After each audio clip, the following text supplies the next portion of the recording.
Exodus 22. When someone steals an ox or a sheep and then slaughters or sells it, the thief must pay back 5 oxen for the one ox or 4 sheep for the one sheep. If the thief is caught breaking in and is beaten and dies, the one who killed him ought to be guilty of bloodshed. However, if this happens in broad daylight, then the one who killed him is guilty of bloodshed. For his part, the thief must make good on what he stole. If he has nothing, he must be sold to pay for his theft. If an animal, whether ox, donkey, or sheep, is found alive in the thief's possessions, he must pay back double. When someone lets an animal loose to eat in other person's field and causes the field or vineyard to be stripped of its crops, the owner must pay them back with the best from his own field or vineyard. When someone starts a fire and it catches in thrones and then spreads to someone else's stacks grain, standing grain, or a whole field, the one who started the fire must fully repay the loss. When someone entrusts money or other items to another person to keep safe, and they are stolen from the other person's house and their thieves is caught, the thief must pay back double. If the thief isn't caught, the owner of the house should be brought before God to determine whether or not the owner stole the other's property. When any dispute of ownership over an ox, donkey, sheep, piece of clothing, or any other loss arises in which someone crimes, this is mine. The cases of both parties should come before God. The one whom God finds at fault must pay double to the other. When someone gives a donkey, ox, sheep, or any other animal to another person to keep safe, and the animal dies or is injured or taken and no one saw what happened, the person should swear a solemn pledge before the Lord in the presence of the owner that he didn't touch the other's property. The owner must accept that, and no payment need to be made. But if the animal was stolen, the person must make full payment to its owner. If the animal was attacked and ripped apart, and its torn body is brought as evidence, no payment needs to be made. When someone borrows an animal from another and it's injured or dies while the owner isn't present, full payment must be made. If the owner was present, no payment needs to be made. If the animal was hired, only the fee for hiring the animal is due. Instructions about social and religious matters. When a man seduces a young woman who isn't engaged to be married yet and he slept with her, he must marry her and pay the bride price for her. But if her father absolutely refused to let them marry, he must still pay the same amount as the bride price for a young woman. Don't allow a female sorcerer to live. Anyone who has sexual relations with an animal should be put to death. Anyone who offers sacrifice to any god other than the Lord alone should be destroyed. Don't mistreat or oppress an immigrant because you were once immigrant in the land of Egypt. Don't treat any widow or orphan badly. If you do treat them badly and they cry out to me, you can be sure that I will hear their cry. I will be furious. I will kill you with the sword. Then your wives will be widows, and your children will be orphans. If you lend money to my people who are poor among you, don't be creditor and change them interest. If you take a piece of clothing from someone as a security deposit, you should return it before the sun goes down. His clothing may well be his only blanket to cover himself.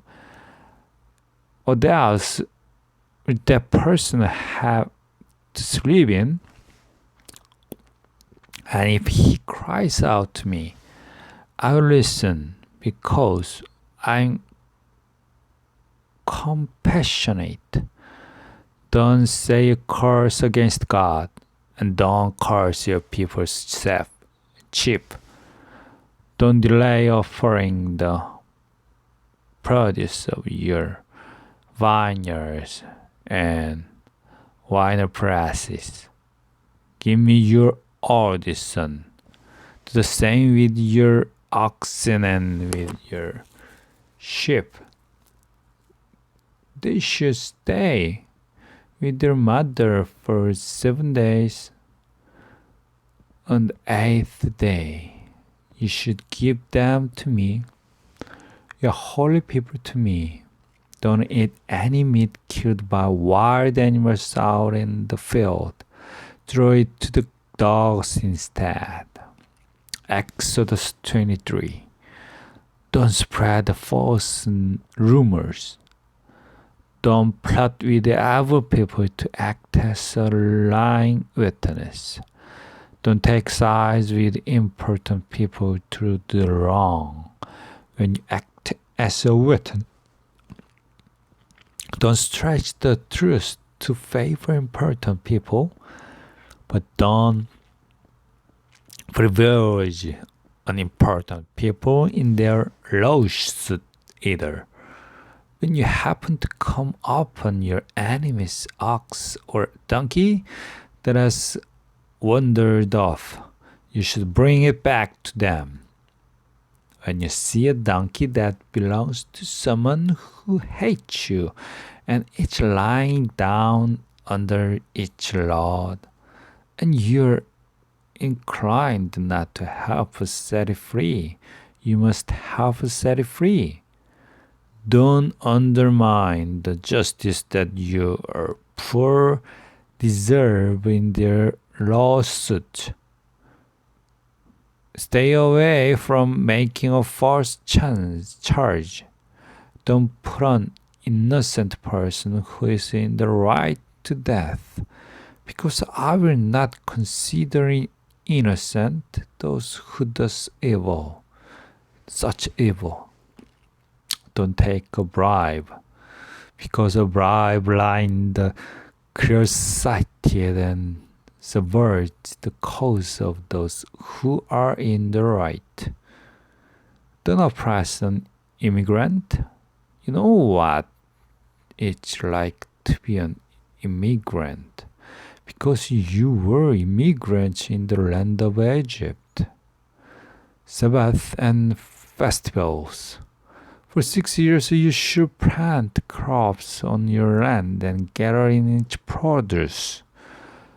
But in the 7th year you should leave it alone and undisturbed, so that the poor among your people may eat what they leave behind. The wild animal may eat. You should do the same with your vineyard and your olive trees. Do your work in 6 days. But on the 7th day you should rest, so that your ox and donkey may rest, and even the child, your female slave, and immigrant may be refreshed. Be careful to obey everything that I have said to you. Don't call on the name of the other gods. Don't even mention them.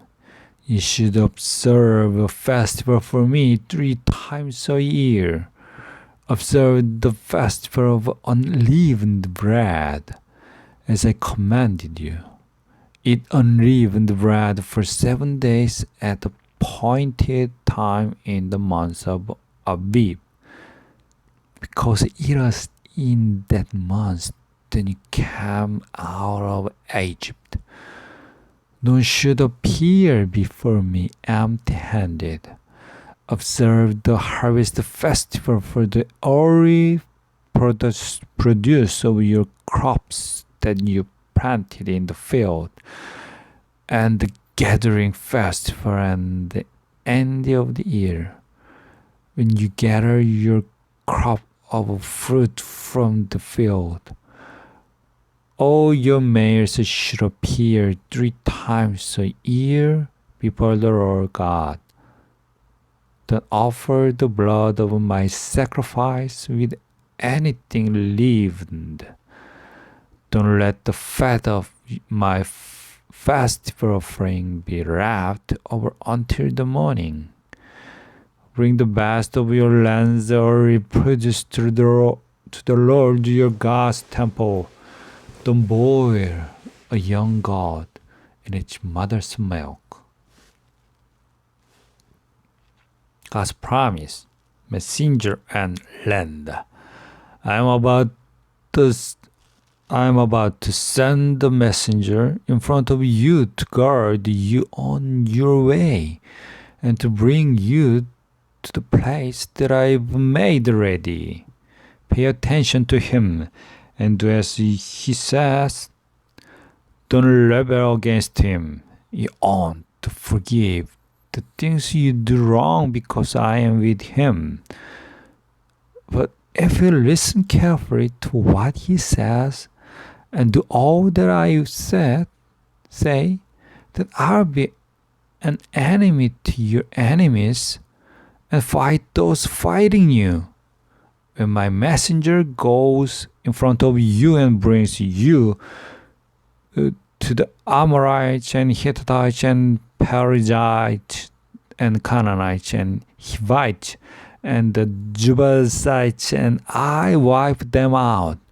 Don't bow down to their gods, worship them, or do what they do. Instead, you should completely destroy them and smash their scared stone pillars to bits. If you worship the Lord your God, the Lord will bless your bread and your water. I will take sickness away from you, and no woman will miscarry or be infertile in your land. I'll let you live a full, long life. My terrifying reputation will precede you, and I'll throw all the people that you meet into a panic. I'll make all your enemies turn their backs to you. I'll send insect swarms in front of you and drive out the Hivites and Canaanites and the Hittites before you. I want to drive them out before you in a single year, so the land won't be abandoned and the wild animals won't multiply around you. I'll drive them out before you little by little, until your numbers grow and you eventually possess the land. I will send your borders from the Red Sea to the Palestine seas and from the desert to the river. I will hand the inhabitant of the land over to you, and you will drive them out before you. Don't make any covenant, even them or their gods. Don't allow them to live in your land, or else you will lead you to sin against me. If you worship their gods, it will become a dangerous trap for you. Exodus 24. Covenant at Sinai. Then the Lord said to Moses, come up to the Lord, you and Aaron, Nadab, and Ahib, and 70 of Israel's elders, and worship from a distance. Only Moses may come near to the Lord. The others shouldn't come near, while the people shouldn't come up with him at all. Moses came and told the people the Lord's word and all the case laws. All the people answered in unison, everything that the Lord has said we will do. Moses then wrote down all the Lord's words. He got up early in the morning and built an altar at the foot of the mountain. He set up 12 sacred stone pillars for the 12 tribes of Israel. He appointed certain young Israelite men to offer entire burnt offering and slaughtered oxen as well, being sacrificed to the Lord. Moses took half of the blood and put it in large bowls. The other half of the blood he threw against the altar. Then he took the covenant scroll and read it out loud for the people to hear. They responded, everything that the Lord has said we will do, and we will obey. Moses then took the blood and threw it over the people.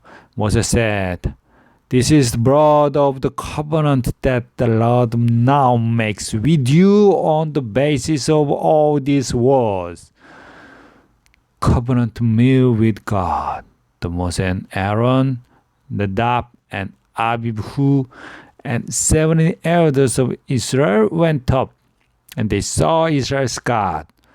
Under God's feet, there was what looked like a floor of lapis lazuli tiles, dazzlingly pure like the sky. God didn't harm the Israelite leaders, though they looked at God, and they ate and drank. The Lord said to the Moses, come up to me on the mountain and wait there. I will give you the stone tablet with the instruction and the commandments that I've written in order to teach them. So Moses and his assistant Joshua got up, and Moses went up God's mountain. Moses and said to the elders, wait for us here until we come back to you. Aaron and Hur will be here with you. Whoever has a legal dispute may go to them. Then Moses went up to the mountain, and the cloud covered the mountain. The Lord's glorious presence settled on Mount Sinai, and the cloud covered it for 6 days. On the 7th day, the Lord called to Moses from the cloud. To the Israelites, the Lord's glorious presence looked like a blazing fire on the top of the mountain. Moses entered the cloud and went up the mountain. Moses stayed on the mountain for 40 days and 40 nights.